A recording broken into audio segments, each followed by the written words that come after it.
dambana tinayo ng naging tanggapan.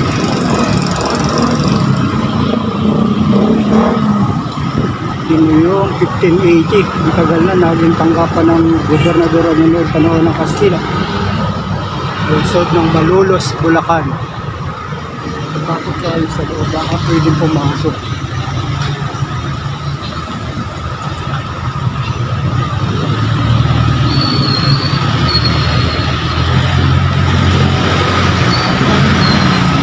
Museo ng Kasaysayan ng Pampulitan.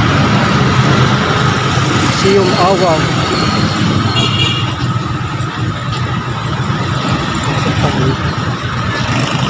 Pwedeng mag-video dito, boss? Sa vlog ko lang.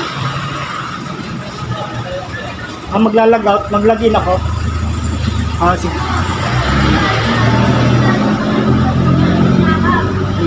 1580.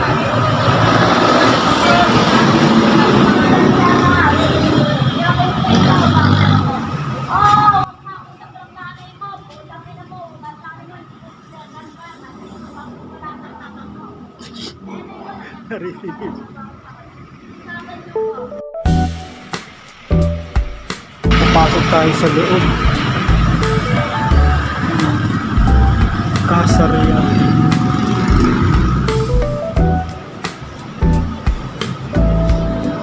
Museo ng Kasaysayan ng Pilipinas.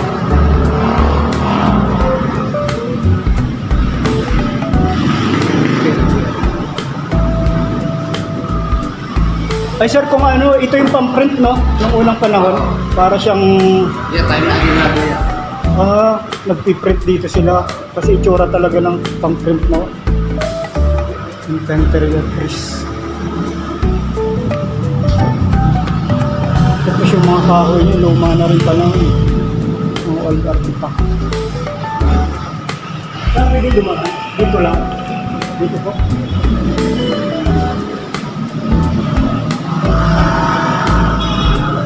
Ganda. Ang madilim, kaya dito madilim sa banda rito. Pero pagdating dito sa loob, wow, may mga lumang gamit, kaginhawaan, prosperity. Bawal hawakan ang mga gamit dito. May mga lumang ano to, mga lumang balisong. Ginagamit ito sa sistema ng pamahalaan.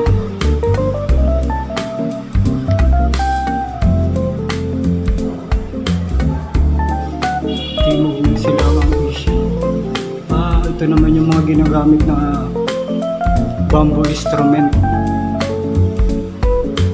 May lumang palayok.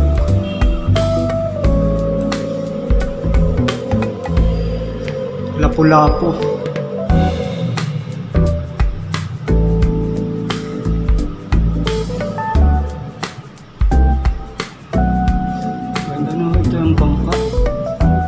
May bangka dito. Kalakalang galyon.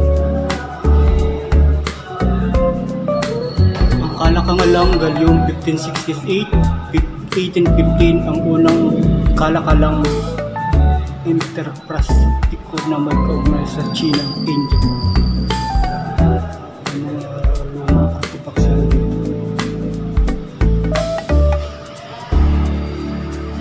Okay. Hindi ko na rin pinalampas yung pagdalaw ko dito sa Malolos.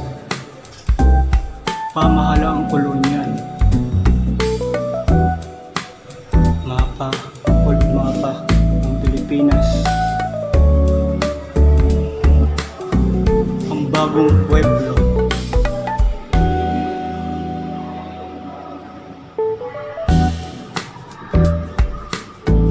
Unang ideya ng pagkabansa.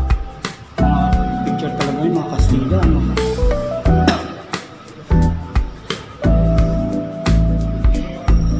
Si Magellan. Kung hindi tayo nagkakamali, ito si Ferdinand Magellan. At may luma sila ditong bell. Bajo di Campana. Espanya sa Asya ng taong 16.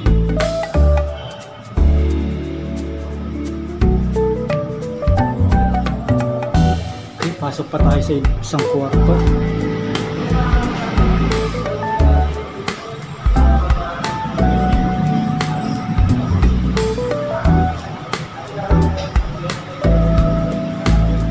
May libro dito ng lolo ni Tanghire. Galing. No?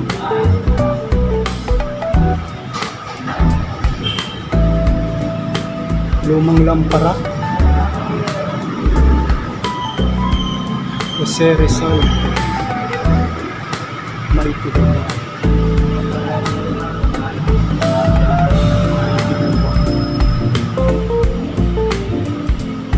May babae, mga babaeng maestrado ng Korte Suprema.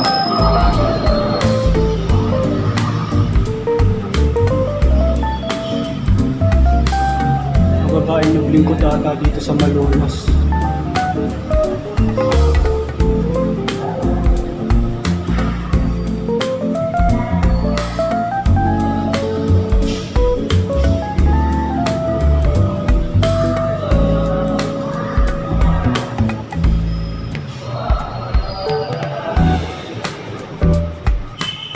Kwarto ang laman, puro mga babaeng naglingkod dito sa Malolos. Mga babaeng natadhana upang suungin ang mababilang sa kataasang hukuman ng karinang pagbuno.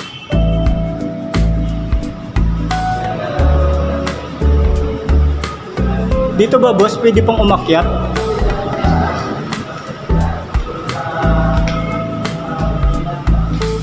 Ganda ng hagdan nila.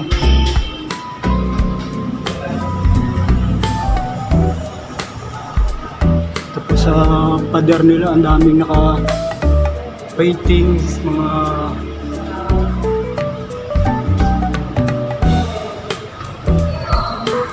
hagdan nila. Ayan, pumayag sila.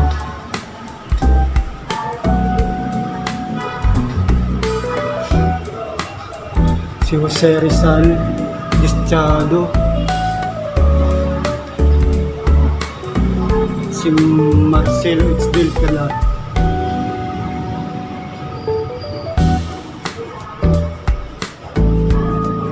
Medyo madilim dito. Mga katipunero. Katipunero. Si Emilio.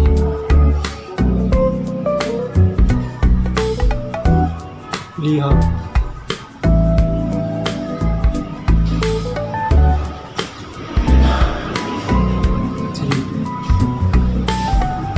PBBM.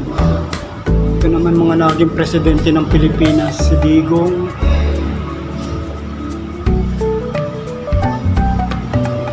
Estrada, si Lim, ay si Ramos.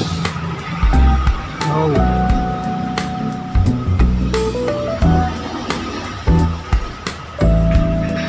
Dito si Ferdinand Marcos.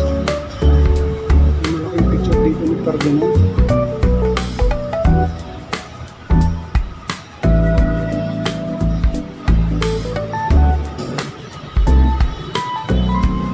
Ganda.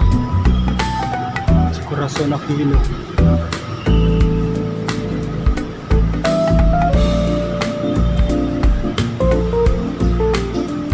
Ito may mga ganyan pa sila.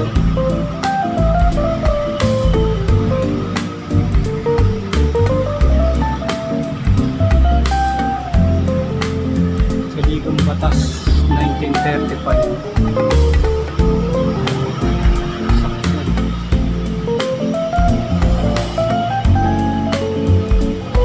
Isang guwilya.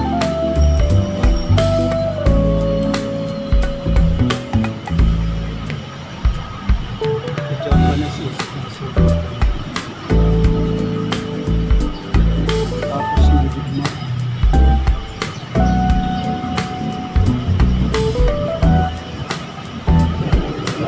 Diosdado Macapagal, Carlos, lahat mga bayani. Siya ng dito nakalagay.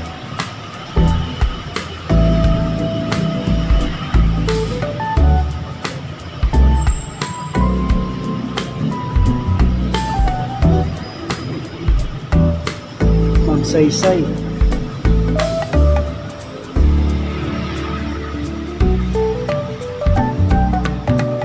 Tapos mga lumang pera nandito nakalagay.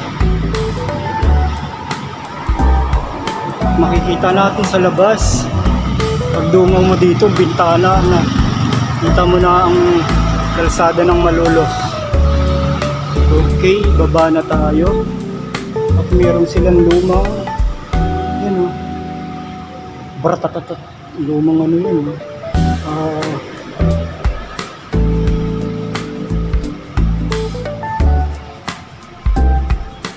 Okay, nalibot na natin.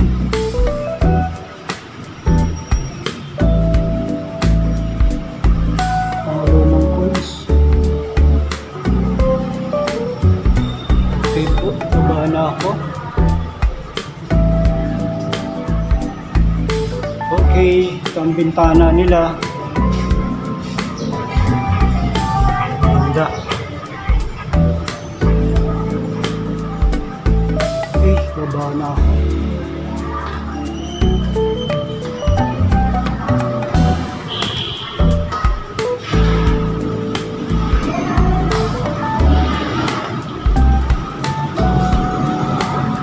Yan, malaki silang salamin. Yan.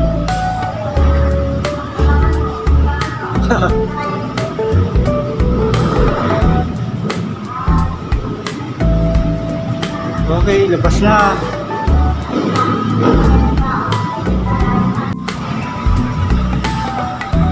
Lalabas na po tayo. Ang ganda ng bahay. Casa de Real. Oh, saan ah? Nakapag-video po tayo sa loob. Ang ganda.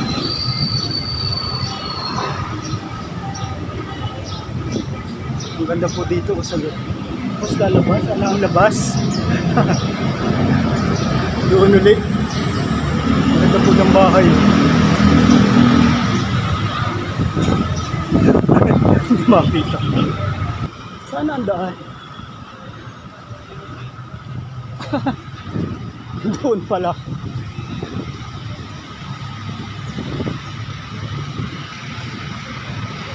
Dito pala ang exit.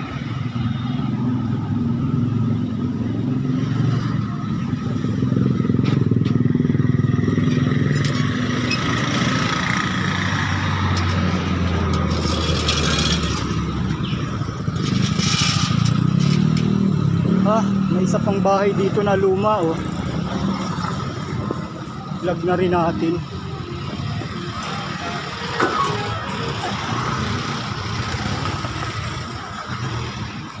Ito oh.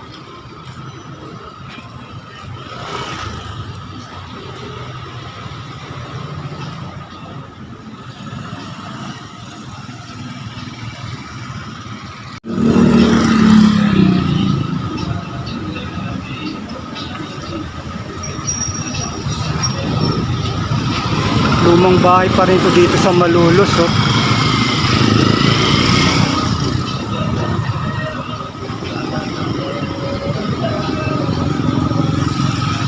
Tahanan ni Don Antonio Bautista. Tipikal na bahay na bato, 1812, isinaayos ni Emilio Albero na estilo Tampico Nobio. Ginana ni Antonio Bautista.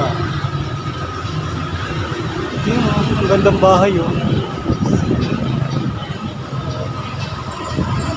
Lumang bahay na rin ito.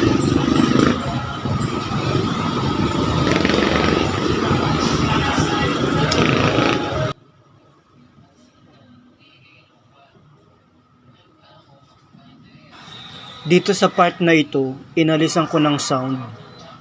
Kasi merong music background na naririnig, merong nagpapatugtog ng music dyan.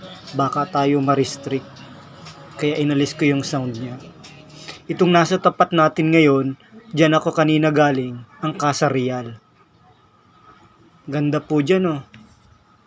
napakaaliwalas nung langit.